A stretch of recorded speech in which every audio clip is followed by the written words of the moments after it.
All right, we are also tracking skyrocketing gas prices today, which are now threatening to set brand new all-time high records. The national average at the pump, $3.77 for a gallon of regular. That is up 22 cents a gallon in just the past month alone. Rick Levin live at a gas station in New York City. All right, Rick, what's the reaction there? You know, not good, Shannon. At $4 plus a gallon, it adds up fast. I just talked to a gentleman driving a Suburban. He just spent $97 filling his tank because New York City is a little higher than the national average. There's the proof right there, $97.01 for 23 gallons, if you can see that.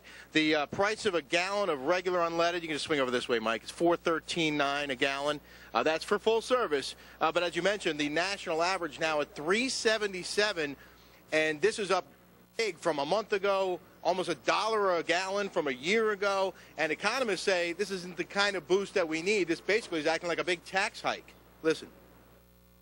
There's nothing worse for our economy than rising gasoline energy prices. It acts just like a tax increase, and the increase in gasoline prices to date from the beginning of the year will, if sustained through the remainder of the year, will act like a $100 billion tax increase. So very, very significant, very significant hit to Americans' pocketbooks.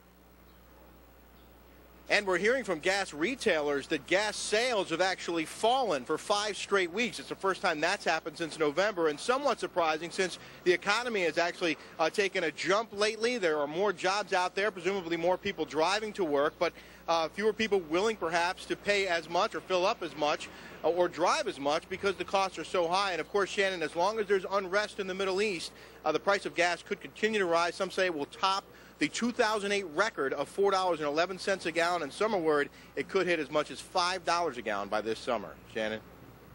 Just in time for summer. All right, Rick, thank you very much. Yeah. Those skyrocketing gas prices are seriously threatening the larger economy. We talked about that a bit earlier.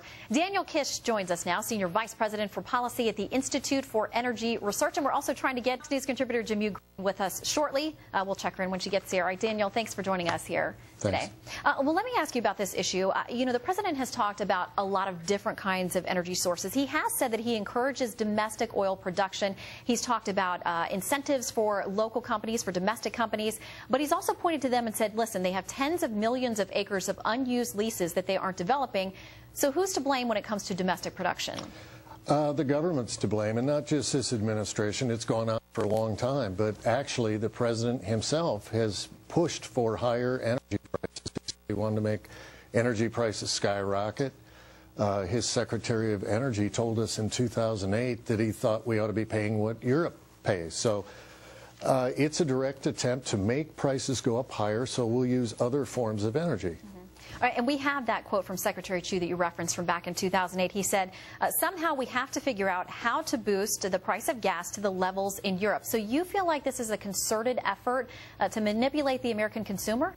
Well, it's a direct effort that they actually mean to propose, because ultimately what this is, it's the Tanya Harding approach to energy. Break the leg of the type of energy that you use so that someone else can win. And in this case, it's the electric car or hybrid or whatever the president has proposed. And they're also doing it with energy, electricity. And so if you make the price of energy more expensive, it will drive consumers to use other forms of energy once they become competitive. But that means the American public is going to be hurting quite a bit in the interim, and it's not a very good plan at all, especially when the government has huge amounts of land that it isn't exposed to letting access to companies to go out and produce energy right here at home. All right, we're saying that Jimmy Green is with us, Fox News contributor, so let's check in with her as well. Jimmy, let me ask you, the president's talked a lot about obviously changing and finding better solutions for the U.S., more domestic options. He visited a wind turbine plant last week. I believe it was in Pennsylvania, but it turned out that company is headquartered in Spain. Is the president giving us mixed messages? No, I clearly think that from the beginning of his campaign back in 2008 to everything he's done while he's been in the White House has been focused on trying to move us away from this roller coaster ride that we're on. You know, we as Americans, we can't budget how much we're going to spend on gas, how much we're going to spend on, you know, our food prices based on the turmoil that's happening in other countries around the world. And I think everything that the president and this administration has been trying to do is to stabilize our energy, to make sure that, you know, we are not as dependent on energy from foreign sources. And I do think that, you know, every single time he's tried to take a step in the right direction, there's been a lot of opposition from Republicans. And I would hope that this is one of those issues that we can get past the partisan gridlock and really focus on the, you know, especially me. I'm in Texas right now. When I'm in New York, I don't pay attention to gas prices that much, but I had to fill up my mom's SUV, and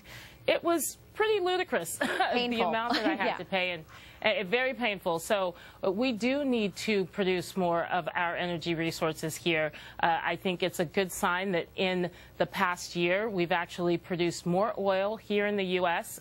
Under the Obama administration than had been produced in the last 7 or 8 years, and that's a good sign in a good step in the right direction. Hopefully we can come together around this as Americans and not as Democrats or Republicans. Yeah, you mentioned the partisan aspect of this, but having talked to the senators from Louisiana who are directly impacted by this, both Vitter and Landrieu, the Republican and the Democrat, both of them are expressing frustration with this administration over, you know, getting leases going and approving drilling permits, those kinds of things, because they're on the front lines there in the Gulf Coast.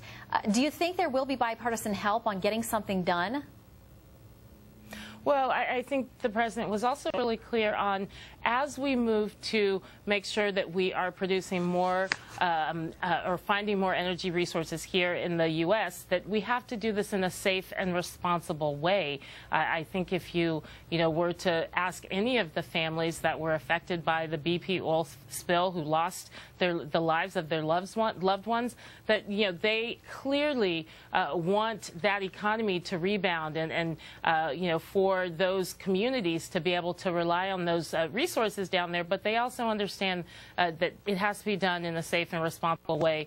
And it's a complex issue. It's not that we can just go full force and not make sure that we are regulating these companies in the way that they should be, because I think we saw what happened when they aren't regulated, when they're just given free rein to do what they want. So it is a balancing act, and if anyone can do that, I think it's this president, as far as balancing both sides that are involved here. All right, Daniel, just a few seconds left. Quickly, do you see any relief in sight at the pump, or will this go through the summer? No, this is going to go through the summer unless the administration changes its approach, and there are no signs that they're going to change their approach. So get ready, America. All right, Kish.